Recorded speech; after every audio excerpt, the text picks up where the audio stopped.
Bonjour à tous, bienvenue sur Toff Sport comme tous les lundis. Et par contre, ce n'est pas un lundi comme les autres parce que pour la première fois depuis de longs mois, on a un nouveau leader dans cette Jupiler Pro League, Anderlecht, qui a, je ne vais pas dire pris le large, mais qui en tout cas qui s'est décollé en tête avec sa victoire contre l'Union. On a aussi Charleroi qui s'est décollé en tête des Playdowns avec sa victoire à Courtrai ce dimanche. Donc il s'est passé des choses ce week-end et évidemment ce dont on va le plus parler, c'est j'ai failli dire ce match pour le titre, mais en fait non, il reste encore 7 matchs, rien n'est joué, mais ce tournant peut-être dans la saison, dans ces playoffs. Et on va parler aussi du reste des matchs de la Jupiler Pro League avec mes analystes, peut-être pas à moi, c'est pas ça, mais voilà, nos analystes du jour. Donc Julien de Noël qui lui a vu le RWDM gagner un match, c'est aussi un petit première événement. Fois de l'année. Donc c'est de l'année 2024. Oui, donc, pas de la saison. Effectivement. Bruno Govers qui a revécu les ambiances du Grand Anderlecht. Exact. Le jeu n'est pas encore là, mais en tout cas l'ambiance, c'était l'ambiance des grands soirs ce dimanche au Lotopark. Ouais. Et Xavier Thirion, qui arrivait avec une mauvaise nouvelle pour nous, c'est-à-dire celle concernant Torgan Hazard, et on en parlera un peu plus tard. Donc un petit goût doux amer, comme on dit à Anderlecht, mais quand même une belle soirée au Lotopark pour le RSCA. Comme d'habitude, je vais commencer avec vos top et flop. Donc voilà, votre top et votre flop du week-end. Je vais commencer par toi, Xavier. Je vais commencer par l'autre bout de la table.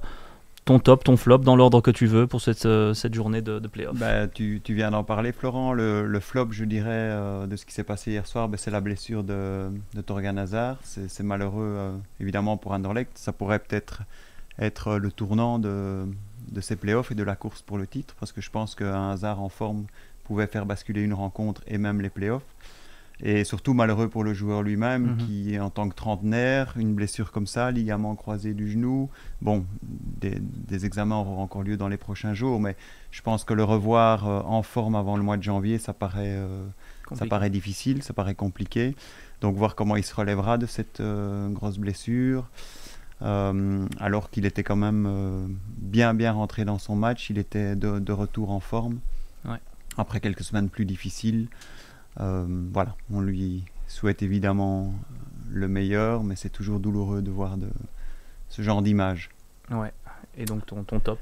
Et donc le top, tu en as également parlé dans l'introduction, c'est l'ambiance qui régnait hier au Parc Astrid, tant du côté des unionistes que des supporters anderlechtois. Il y avait une électricité incroyable, on en a parlé avec Bruno avant l'émission. On n'avait plus ressenti ça dans un stade belge depuis très très longtemps, l'électricité, l'intensité sur le terrain, etc., dans les duels. C'était vraiment pour moi une propagande pour les playoffs et pour le football belge. Oui, et probablement le derby de Bruxelles qui a eu le plus d'importance pour le moment jusque-là dans cette saison, jusqu'au match retour. On l'espère qu'il y aura encore beaucoup d'importance, mais c'est la première fois, on a beaucoup parlé de cette série de 9 matchs sans victoire d'Anderlecht contre l'Union. Anderlecht a attendu le 10e match pour gagner contre l'Union, mais il a sans doute gagné au meilleur moment. Oui, tout à fait, parce que il y avait cette rivalité évidemment entre les deux équipes, mais personne n'imaginait qu'à un moment ou à un autre, Anderlecht pourrait dépasser l'Union en cas de victoire. C'était un petit peu cette rivalité, cette guéguerre gentillette entre guillemets entre deux rivaux locaux, mais là vraiment c'était une rivalité pour reprendre la tête du championnat. Donc c'était vraiment particulier. Oui, comme clairement, disait Amouzou hier après le match, c'est un double coup de boost qu'on a reçu, disait-il, puisque à la fois on gagne enfin contre l'Union et en plus en même temps on reprend la tête du championnat. Donc pour eux, psychologiquement c'est énorme. Bruno, pour ton top et ton flop, tu restes au Lotopark ou tu nous emmènes ailleurs? Non, je vais aller à 3 km de là. À Molenbeek. Le top, c'est la victoire, mais c'est surtout l'image de ce public qui était massé devant les grilles et qui de loin a su booster ses joueurs. Le match était à huis clos, on rappelle, c'est pour ça que... Oui, c'est ça, match à huis clos, mais enfin on a vu des images donc, des joueurs qui allaient congratuler leur public et bon... tout s'est bien passé, donc je crois que Molenbeek devrait peut-être jouer plus souvent à huis clos. Je ne sais pas ce que Julien en pense, mais voilà. Enfin, c'est 3 points qui sont bons à prendre dans le bas du tableau. Et le flop, écoute, le flop, là je reviens peut-être au match, au derby bruxellois. Tu vois De Bast qui est sanctionné d'une rouge pour ce coup de coude. Et en fait, tu as vu la même scène entre Nilsson et Vertonghen où il n'y a rien. Et là, tu te dis, mais comment c'est possible? Comment est-ce que dans un cas, on décide que... Et puis surtout, ce qui me fait un peu bondir, c'est qu'il a fallu 4 minutes pour qu'on appelle l'arbitre pour visionner ces images, quoi. Je sais pas. Ça devrait pouvoir se passer immédiatement si c'est vraiment très très important. Je sais pas, il y a quand même des choses qui vont pas. Je pense que Julien va encore parler d'une autre scène d'arbitrage qui est assez cocasse, mais franchement, moi je sais pas où on va. Je veux bien qu'il y ait parfois des zones grises, mais ici, ça se demandait s'il faut vraiment du sang pour qu'on décide de sévir, quoi. Du sang rouge, donc il faut une carte rouge. Voilà. C'est à peu près ça. Ce qui est étonnant, Bruno, et je te rejoins, c'est qu'il y a de l'incohérence dans l'arbitrage au niveau du VAR, mais de l'incohérence d'un match à l'autre, ça, à la limite, on peut encore comprendre. Mais dans le même match, ça, c'est inacceptable, parce que c'est incroyable qu'en première mi-temps, Nilsson fait une faute flagrante sur Vertonghen. Dans le même temps, sur le même corner, tu as Burgess qui met Léonie par terre. Il y a 0 intervention du VAR, 0 intervention de l'arbitre. Et puis en deuxième mi-temps, intervention... Bon, c'est pas un scandale non plus, mais c'est quand même étonnant de voir le VAR réagir là-dessus. C'est le manque de consistance dans les décisions, quoi.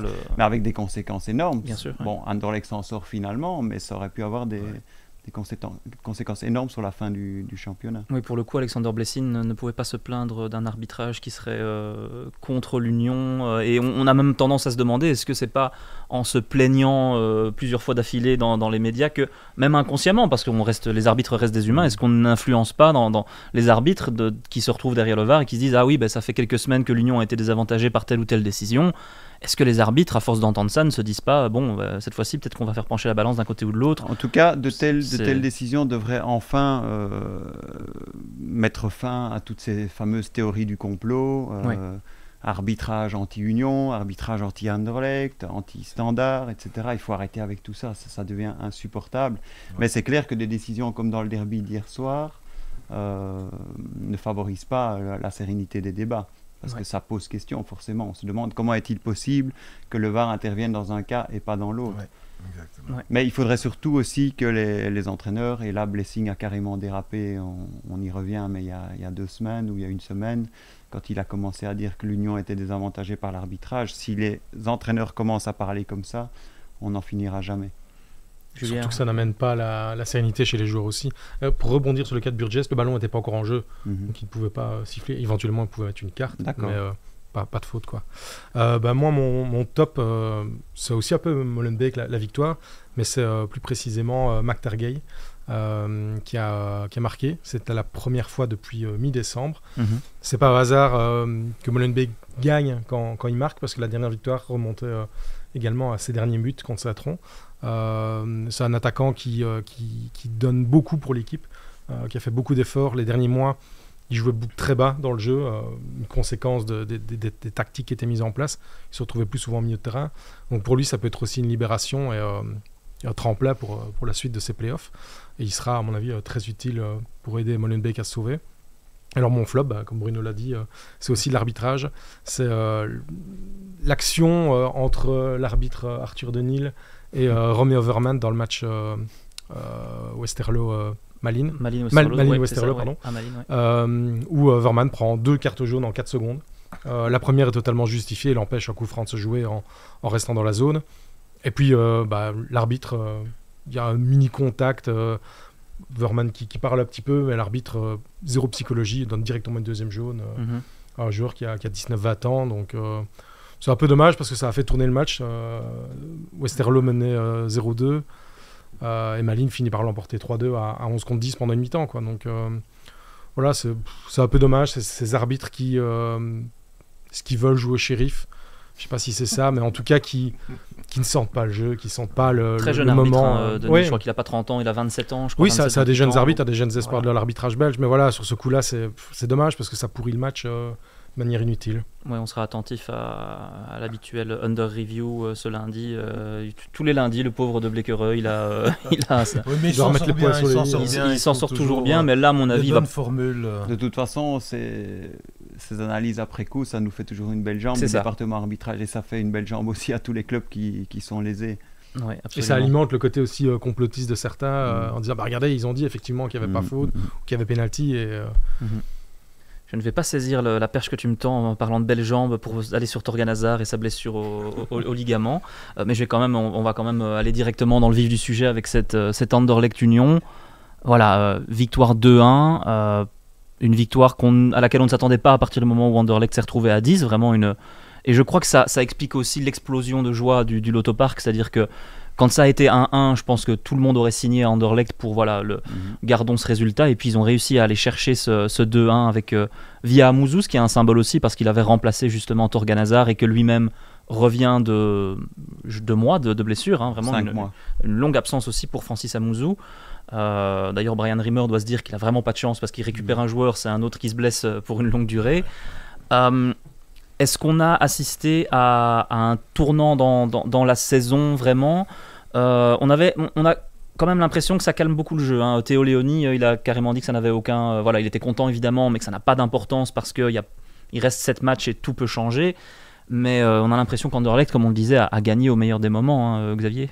Oui, mais je comprends les joueurs et je pense qu'ils le pensent vraiment. Évidemment, ils sont boostés par ce qui est arrivé hier, mais je pense que ça peut encore tourner dans tous les sens. Et même, ne l'oublions pas, l'Union est loin d'être enterrée. C'est pas parce que l'Union vient de perdre 3 fois d'affilée au début de play-off, ce qui est une première dans l'histoire des play-offs d'ailleurs pour le vainqueur de la phase classique.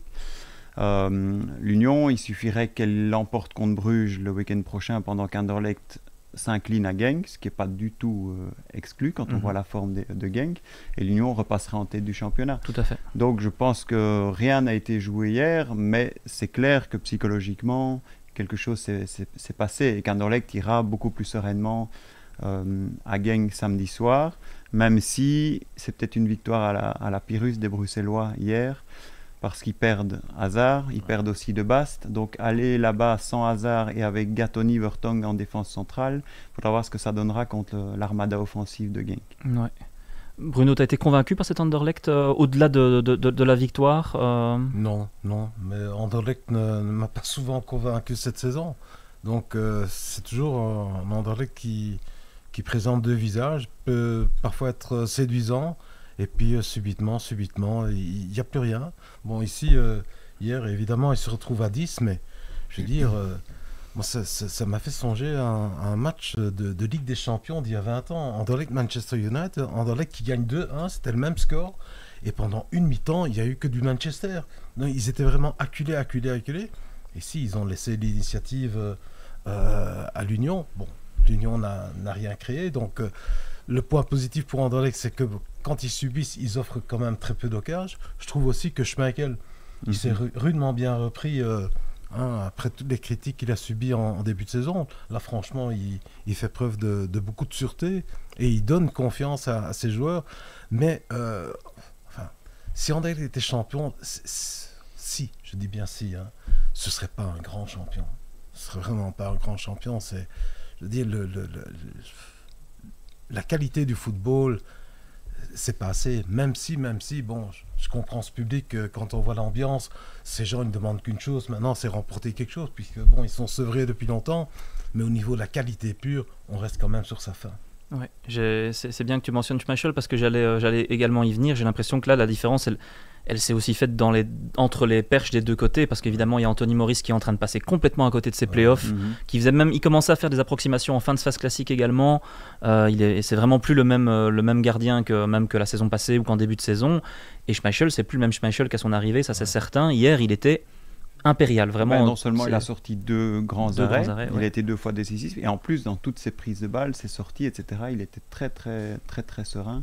Ouais. Effectivement, c'est plus le même homme que celui qu'on a connu au mois de septembre-octobre. Et que celui que Karl Hufkens avait pointé du doigt comme ayant du mal à... Justement, j'ai songé à Karl Hufkens au moment où, je crois que c'est Puertas qui fait un tir au but avec ce ballon qui passe de peu à côté et au-dessus de la latte, et on voit Schmeichel qui s'envole, et à mon avis... il aurait été la chercher. Il aurait été la chercher, Peut-être qu'il a perdu un peu de poids depuis son arrivée, on n'a jamais osé lui demander. Il y a quand même encore de beaux restes, quoi. Oui. Et cette blessure, pour continuer sur le sujet de tournant, on va quand même parler un petit peu de Thorgan Hazard spécifiquement. Cette blessure, à Molenbeek, on va bientôt... non, il a quitté maintenant, il est à Beveren, Kylian Hazard, oui. Mais on a connu la blessure de Kylian Hazard pour de longs mois. Là, c'est le frère Hazard qui se blesse alors que Kylian va bientôt revenir. Il est revenu, il a joué 2 matchs. Il est revenu, il a déjà... voilà, bon, il a passé le mauvais bâton à son frère. C'est quand même une petite catastrophe humainement pour le joueur, mais pour Anderlecht, ça implique un gros changement de style aussi, parce que j'imagine que c'est peut-être Francis Amouzou qui va être titularisé. En tout cas, si c'est lui, c'est vraiment pas du tout le même genre de joueur. Donc, pour remplacer Hazard, il y a plusieurs options qui s'offrent à Rimmer. Il y a effectivement Francis Amouzou qui est monté hier, qui a fait la différence, mais je ne pense pas qu'Amouzou soit déjà prêt pour tenir 90 minutes, plusieurs matchs affilés, et certainement pas à l'intensité des playoffs. Donc il y a aussi d'autres options. Il y a aussi un rôle plus libre à donner peut-être à Dreyer. Ça, Rimmer il réfléchira certainement. Et il y a aussi l'option Jari Verskaren qui était de nouveau blessé mais qui va revenir et qui sera probablement dans la sélection déjà pour Genk samedi prochain. Mais lui aussi, comme Amouzou, il sera en manque de rythme, etc. Donc ce sera vraiment pas simple à gérer pour Rimmer, qui disait déjà vendredi passé à propos d'Amouzou, je suis content qu'il soit revenu, mais je le vois plutôt comme un super sub que comme un titulaire à part entière. Donc voilà, est-ce que Angulo recevra quelques minutes en plus? C'est une option aussi, mais en tout cas c'est clair que ce sera un manque énorme, cette perte de Thorgan Hazard pour Anderlecht dans les matchs qui viennent. Il y a la polyvalence de Stroikens aussi qui peut éventuellement faire le job sur l'aile, mais c'est vraiment du bricolage. Sera du bricolage en tout cas. Mais ici, à côté de moi, il y avait un journaliste hollandais du journal de Telegraaf qui me dit, mais Anderlecht sans numéro 10, c'est quoi? C'est quoi ça, sans numéro 10? Et c'est vrai que dans cette configuration, il manque franchement un meneur de jeu. On parlait de Zetterberg dans le temps, c'était vraiment quelqu'un qui pouvait créer. Et si on parle de Verskaren, mais je suis désolé, mais un entrejeu Verskaren, Léonie et Stroikens, ça ne va pas tenir la route.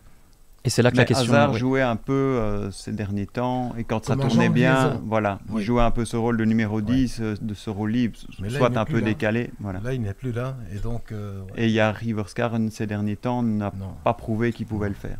Est-ce que ça ne va pas être un gros test pour Brian Rimmer? Son équipe maintenant est en tête, donc on va dire que pour le moment il est évidemment en train de... Un entraîneur qui gagne a toujours raison, il est en tête du championnat, c'est magnifique, mais est-ce que devoir gérer l'absence de Thorgan par exemple, ça va pas être un gros test pour Brian Rimmer aussi, qui va devoir prouver qu'il a plus d'une corde à son arc, j'ai failli dire plus d'une plume à son chapeau. Mais ce sera un test dans la gestion des émotions et de la situation, puisqu'Anderlecht est passé du rôle du chasseur à celui de chasser, ce qui est jamais simple, et encore moins dans les playoffs. Et pour en revenir à la situation de Rimmer, il a quand même répondu aux critiques ce week-end-ci par rapport à ce qu'on avait vu à Bruges, la façon dont Anderlecht a abordé le match et s'est battu jusqu'au bout, et la mentalité affichée. On peut quand même lui reconnaître qu'il a sans doute fait passer le message comme il le fallait. J'ai toujours un peu l'impression que Rimmer, il est dans la réaction, en fait, plutôt que l'action. C'est-à-dire il y a quelque chose qui se répète, que ce soit de la part de la presse, de la part des supporters, et du coup il va réagir en faisant un petit changement. Si ça se passe bien, tant mieux. Si ça se passe mal, il va dire vous voyez, moi j'ai fait quelque chose que vous réclamiez, ça n'a pas marché. Ça avait été le cas avec le duo Vasquez-Dolberg, ça a été le cas en retirant Ritz du côté de Bruges. Ici il remet Ritz, ça se passe beaucoup mieux. J'ai l'impression qu'il a souvent été plus dans la réaction que dans l'action spontanée, que dans la décision par lui-même. Julien, toi qui le suis un petit peu moins je vais pas dire au quotidien, mais de manière hebdomadaire, je sais pas si toi tu as l'impression de voir une patte Brian Rimmer du côté d'Anderlecht, quoi. Une patte, c'est difficile à dire parce qu'il n'y a pas vraiment un style de jeu propre, parce que comme Bruno le disait, il y a ce manque de constance sur 90 minutes. S'il y avait vraiment une patte Rimmer, la constance elle serait là, alors peut-être un peu moins bien, mais le jeu serait toujours là, ce qui n'est pas toujours le cas. Comme tu dis, c'est aussi un peu cette impression d'être dans la réaction. Il y a des coachs qui sont dans l'improvisation, je pense au week-end c'était un peu ça. Lui il est vraiment dans la réaction, il a quand même certaines idées, il sait comment agir, mais ça ne va pas être une vraie prise d'initiative. Il va plutôt réagir, et là il va devoir réagir à cette blessure de Hazard. C'est là qu'on va voir un peu s'il a un génie tactique, s'il arrive à innover pour tirer le meilleur des joueurs qu'il a à sa disposition, qui ne sont pas les tous les plus à même de jouer à ce poste-là, sachant que Francis Amouzou aura du mal à tenir 90 minutes directement. Je pense qu'il n'en est pas capable à l'heure actuelle, effectivement. Et de toute façon, il a un style de jeu qui fait qu'il c'est pas non plus un joueur qui joue 90 minutes. Francis Amouzou, c'est un joueur qui va plutôt sortir vers la 70e après avoir tout donné. Écoute, cette saison, il a marqué 0 but en étant titulaire et 4 buts en venant du banc. Ah oui, donc en plus, le maître titulaire, c'est pas non plus un gage de réussite pour Anderlecht. Qui était Anderlecht. quand même fameux contre Charleroi. Ah oui, en plus, il l'a mis la manière. Donc là, Plus un autre incroyable contre Malines lors des 80 ans de Paul Van Imst. Tout à fait. Exactement, ça faisait beaucoup. On a beaucoup parlé d'Anderlecht. Moi, j'ai envie de dire un mot. C'est à moitié enfin, c'est un petit peu Anderlecht aussi, mais c'est un mot sur Noah Sadiki. Moi, si j'avais dû faire un top et flop, il aurait été mon top, même si l'Union a perdu. Pour son match a été bon dans l'ensemble. Il a vécu 2 semaines compliquées avec son papa qui a un petit peu dérapé sur les réseaux sociaux, qui en plus a persisté et signé après dans une interview, je sais plus si c'était dans la presse francophone ou néerlandophone, mais voilà, il a quand même, ça va pas être simple non plus de devoir gérer ça parce que c'est son papa, donc forcément on peut pas non plus lui en vouloir, mais derrière il a fait un bon match, je trouve. Il était hué à chaque touche de balle. C'était pas non plus les plus grosses huées qu'on ait pu entendre dans un stade de football, mais il y avait quand même des huées. Et puis, après la défaite, il est le premier de l'Union à venir en zone mixte. Il a eu quelques petits colibets de la part des supporters d'Anderlecht qui étaient présents à côté, mais là aussi, c'est resté assez fair-play. Très clair à l'interview, il n'a pas hésité à pointer les problèmes, il n'a pas hésité à dire ce qui n'allait pas, à prendre ses responsabilités. Je rappelle qu'il a eu 19 ans en décembre, il est vraiment tout jeune. Moi franchement je dis chapeau à Noah Sadiki qui moi je trouve qu'il force le respect de tout le monde et je pense de beaucoup de supporters d'Anderlecht aussi, donc voilà, moi ça aurait été mon top et je voulais en dire un petit mot. Pour le reste sur l'Union c'est un petit peu compliqué parce que je n'arrive pas à mettre le doigt sur ce qui ne va pas. Il y a des joueurs qui sont en dessous de leur niveau, Mohamed Amoura notamment, qui n'est plus du tout le Mohamed Amoura qui est arrivé. Tu as parlé de Maurice Maurice qui est évidemment vraiment tout à fait méconnaissable, et puis oui, Amoura, ça fait quand même quelques semaines qu'il n'a plus marqué. Et puis, et dans le jeu, c'était par moments une domination, mais vraiment très très stérile, quoi. Tu voyais, il y avait de l'envie, tout ce que tu veux, mais parvenir à se créer vraiment une occasion, une véritable occasion, c'est laborieux, quoi. C'est laborieux. Donc en fait, ils perdent un peu pied au mauvais moment. Maintenant, le journaliste qui était à côté de moi me dit, il suit vraiment la compétition en Belgique, il dit, sur ce que l'Union a montré sur les 3 premiers matchs, c'est une équipe qui ne doit jamais se retrouver avec 0 points. Et par contre, à l'Antwerp, le 0/9, c'est tout à fait mérité, parce que là, c'est vraiment l'effondrement total. C'est l'équipe qui ne vise plus qu'une chose, c'est la Coupe de Belgique, quoi. Donc, c'est que ces deux cas, voilà. C'est 2 0/9 différents. Maintenant, comme on dit, la semaine prochaine, on va revenir ici, on va rediscuter, et peut-être que les cartes, elles seront complètement redistribuées, que l'Union sera boostée par une victoire contre Bruges, et qu'Anderlecht perde des plumes à Genk. C'est tout à fait possible. N'oublions quand même pas que l'Union, tant psychologiquement que physiquement, a donné énormément cette saison, beaucoup plus que n'importe quel autre club belge, en jouant sur tous les tableaux. Et dans un coin de sa tête, elle doit quand même penser tout doucement à cette finale de Coupe de Belgique aussi. Imaginez que l'Union perd tout encore cette saison. Je ne vois pas comment il s'en relèverait, et certainement pas Blessing, qui avait l'air assez perdu, je trouve, hier en bord de terrain à la fin du match, en train de parler avec sa direction. Je l'ai trouvé très éteint en conférence de presse aussi. Il essayait de dévier les questions avec un petit sourire. Il était un petit peu... C'était... Donc tu disais, Xavier, que c'est la première fois que le vainqueur de la phase classique fait 0/9. Ça, c'est une autre statistique. Je ne sais pas combien de fois le champion en titre a fait 0/9 après en jouant les playoffs, mais là, on a les 2 cas. Je crois que c'est la première fois aussi. Donc, on a les 2 cas. Ça se trouve, ils vont arriver tous les 2 à leur finale de Coupe de Belgique en ayant tout raté. C'est quand même particulier ce qui se passe à l'Antwerp et à l'Union. Je pense qu'après ce week-end-ci, ce sera 2 fois Antwerp... la double confrontation Antwerp-Union. L'Union joue l'Antwerp 3 fois en 4 matchs. Ce sera très très spécial comme situation entre les 2 clubs. Et à côté de ça, j'ai l'impression que c'est des playoffs très très relevés en fait, parce que l'Antwerp effectivement passe à côté de ses playoffs, mais le premier match contre Anderlecht il n'était pas mauvais, et ça reste une bonne équipe, ça reste champion en titre, donc on peut pas dire que ce soit une équipe qui soit là par hasard. Le Cercle de Bruges et Genk, ils sont arrivés limite dans les playoffs 1, et ce sont peut-être les 2 plus belles équipes de ces playoffs 1.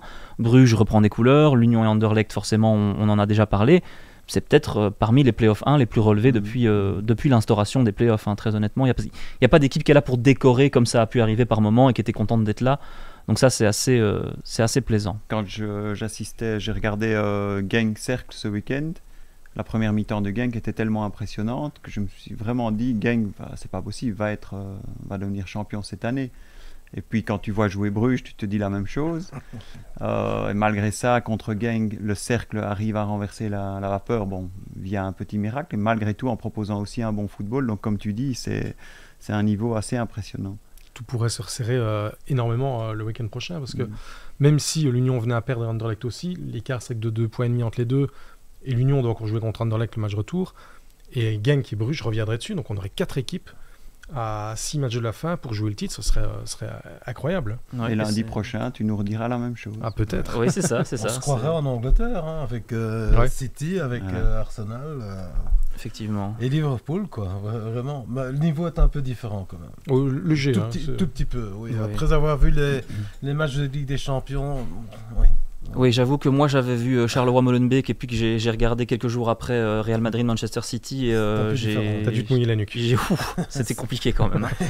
Mais du coup la transition est toute trouvée parce qu'on va passer au Playdowns. Voilà, on va plonger la tête la première dans les tréfonds de notre football.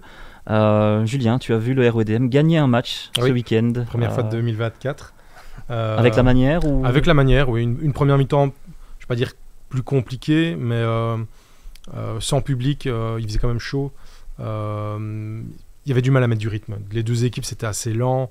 Ça prenait beaucoup de temps à jouer, très fermé. Eupen qui était très bas.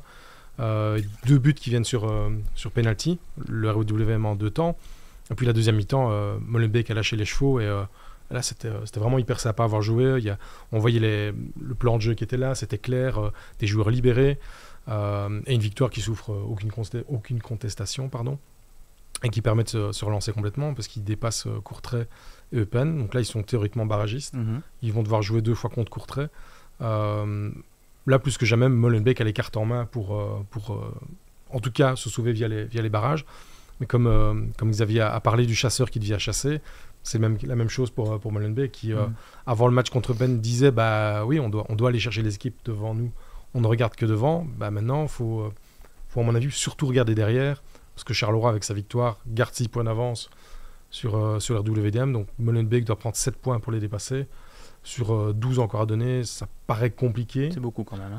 Rien n'est impossible parce que dans un championnat à 4, tu perds automatiquement des points contre des concurrents directs et tout peut se resserrer très vite.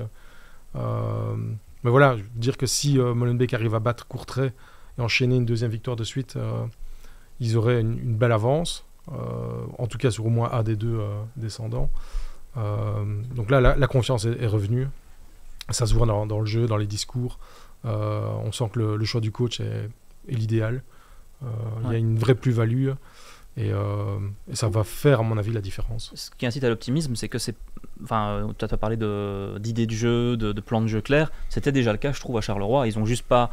il y a Biron qui rate son penalty et puis un gros raté, mais les idées de jeu étaient déjà là à Charleroi, donc c'est qu'il y a une consistance qui a été retrouvée au RWDM et qui avait complètement disparu. Ils y vont un peu étape par étape, entre guillemets. Contre Charleroi, Ferreira avait dit l'important, même si on vient à perdre, c'est pas grave, mais l'important c'est de retrouver un état d'esprit, d'avoir des joueurs qui se donnent, qui y croient. On l'a eu contre Charleroi, alors comme tu l'as dit, il y a ce penalty raté, cette grosse occasion ratée, donc il manquait pas grand chose.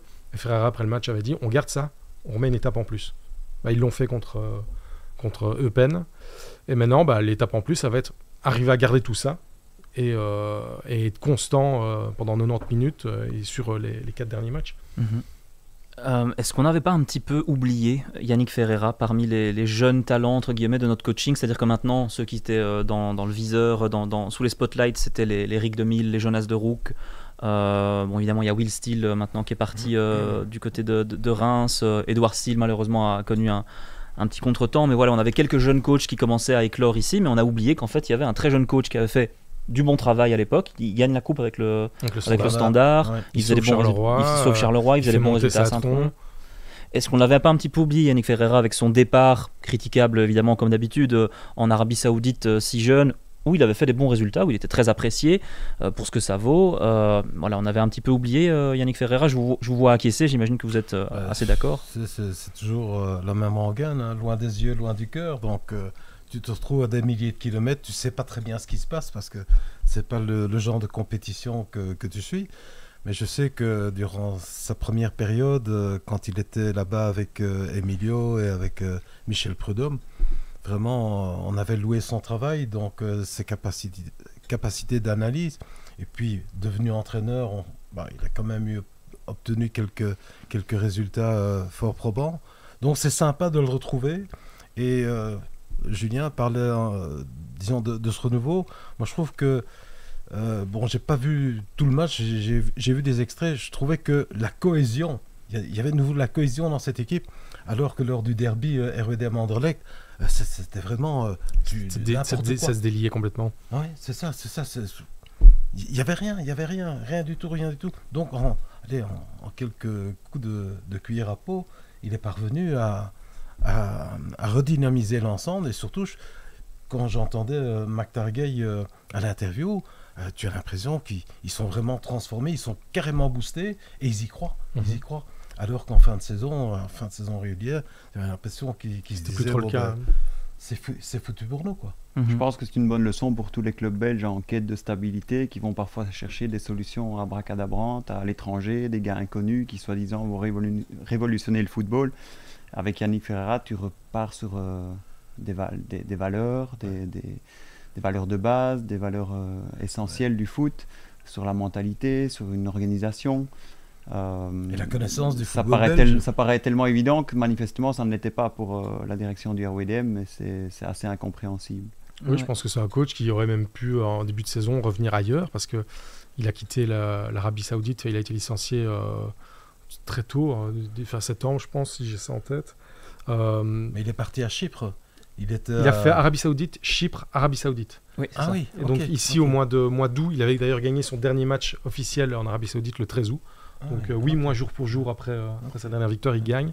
Comme le RWDM, 4 mois quasiment jour pour jour. Mais oui, c'est étonnant finalement que ce soit Molenbeek qui ait pensé en premier. Parce que quand on voit même le Standard qui avait changé de coach, Charleroi, Eupen, c'est tous des clubs qui auraient pu aller chercher Yannick Ferreira, qui ne l'ont pas fait. Et Yannick Ferreira, c'est un coach qu'on voit qu'il a tactiquement, il est au-dessus du lot par rapport à beaucoup d'entraîneurs en Belgique. Les Ferreira, généralement, c'est toujours le top à ce niveau-là. Hein.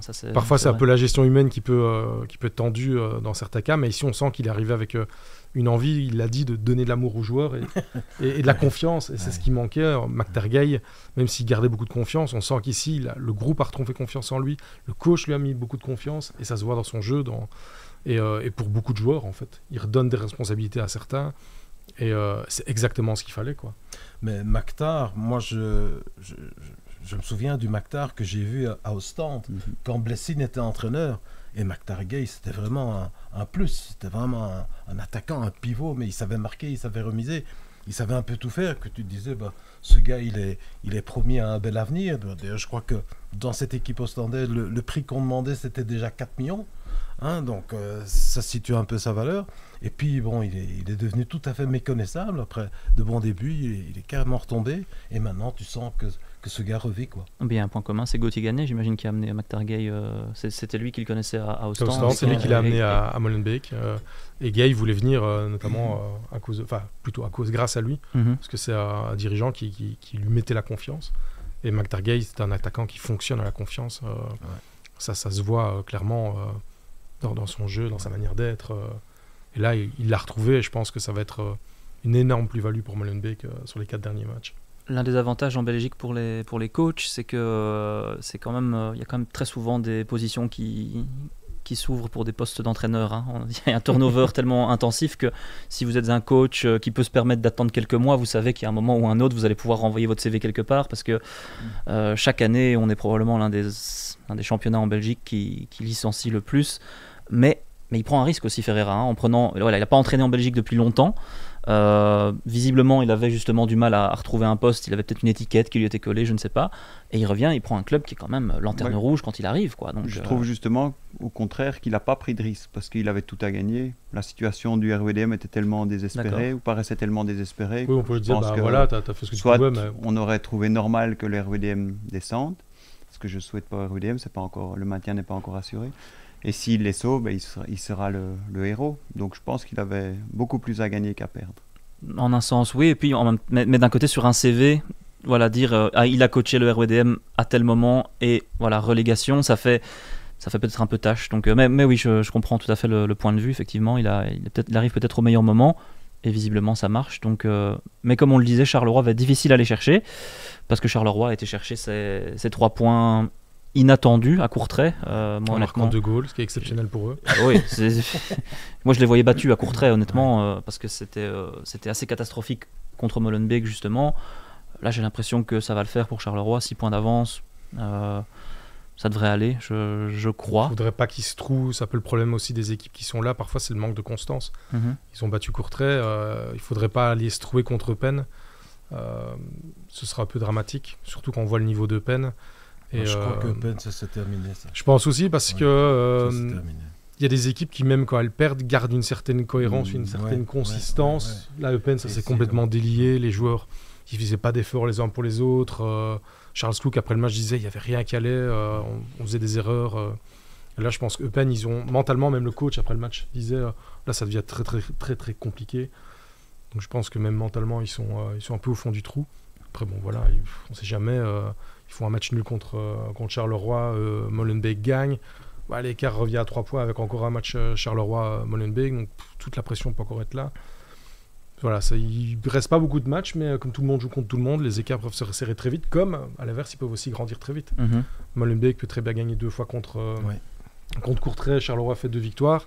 Bah, voilà, après, les 2 dernières journées ne serviront plus à rien parce que les écarts seront entérinés. Ouais. En barrage, les équipes à jouer pour le moment, donc pour rappel, ce serait donc là il y a Dender qui est 2e, qui avait l'occasion de valider son ticket pour la D1A qu'il a pas fait. Dender qui est entraîné par Timmy Simons, hein, si je ne dis pas de bêtises. Avec Julia Gorius comme directeur sportif, ancien du RWDM. Ancien du RWDM, tout à fait. Donc il pourrait se retrouver contre le RWDM en barrage. Il pourrait amener son expérience, sa connaissance du club. Bon, après, il n'y a plus grand monde. Non, il n'y a plus grand monde en commun. Depuis l'arrivée de Textor, effectivement, ça a été le grand chambardement. On a Daines, on a Lommel, on a Zulte Waregem éventuellement aussi. Le Patro et même le FC Liège. Le FC Liège peut toujours aller chercher. Et même encore Beveren. Et même encore Beveren, oui, c'est assez fou ce qui se passe en Challenger Pro League. Le FC Liège, je ne sais pas s'il y en a ici d'entre vous qui ont suivi cette saison du FC Liège d'un peu plus près. On est loin ici depuis Bruxelles, mais ça dépasse complètement les espérances. Leur objectif, c'était le maintien simplement. Ils reviennent dans le monde pro après plus de 20 ans. Ils ont été par moments pendant la saison dans ces positions pour jouer les barrages. Ils ont un peu reculé à cause de défaites ci et là. Mais voilà, ils sont toujours dans la course. Ils jouent contre les réserves de Genk, si je ne me trompe pas. Donc c'est un match très abordable pour eux. D'autant qu'il y a des matchs à côté. Il y a Beveren qui joue contre le Patro, je pense. Tu me poses une bonne... en tout cas, il y a des matchs entre équipes comme ça qui font que si Liège gagne, je peux dire qu'ils sont quasiment sûrs d'être barragistes, mais ils ont 3 équipes potentielles qui peuvent aller chercher. Il y a Lommel, le Patro. Beveren va à Lommel. Et Zulte. Ces 3 équipes-là, Liège peut les rattraper, les dépasser. Donc une victoire, ça ouvrirait quand même un champ de possibles important. Ouais.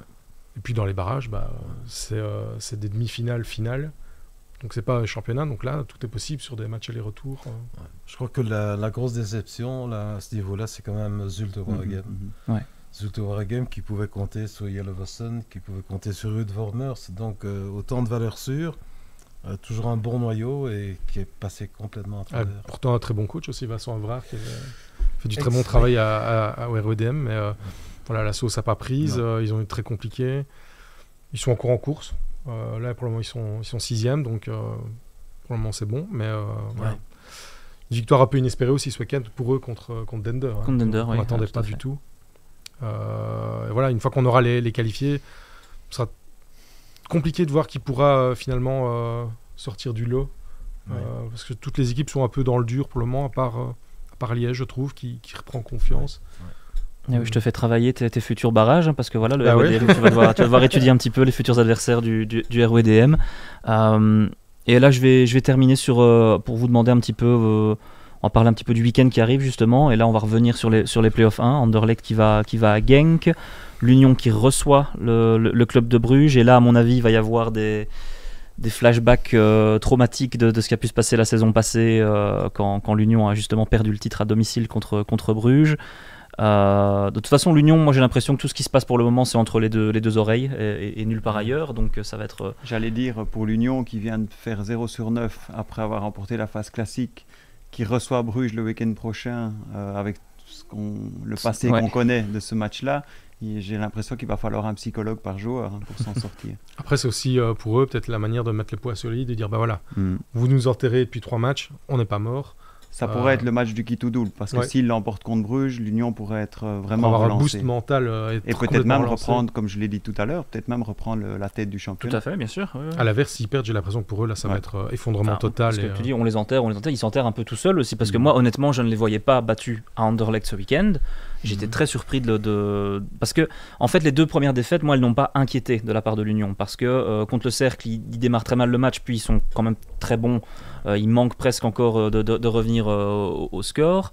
Leur premier match contre Genk, c'était un match qui était. Ils ont eu les occasions. Donc c'est la première fois en fait que l'Union m'inquiète vraiment dans ce déplacement à Anderlecht. Donc moi, je les enterrais pas jusqu'ici. C'est eux encore, à partir du moment où De Bast est exclu et que l'Union égalise dimanche, tout dans la tribune de presse, on se regarde, on se dit Anderlecht ne tiendra jamais. Vu la dépense d'énergie qu'Anderlecht avait déployée depuis le début de la rencontre, on voyait vraiment l'Union émerger. Et donc même là, à mon avis, l'Union a dû croire aussi que le match avait basculé.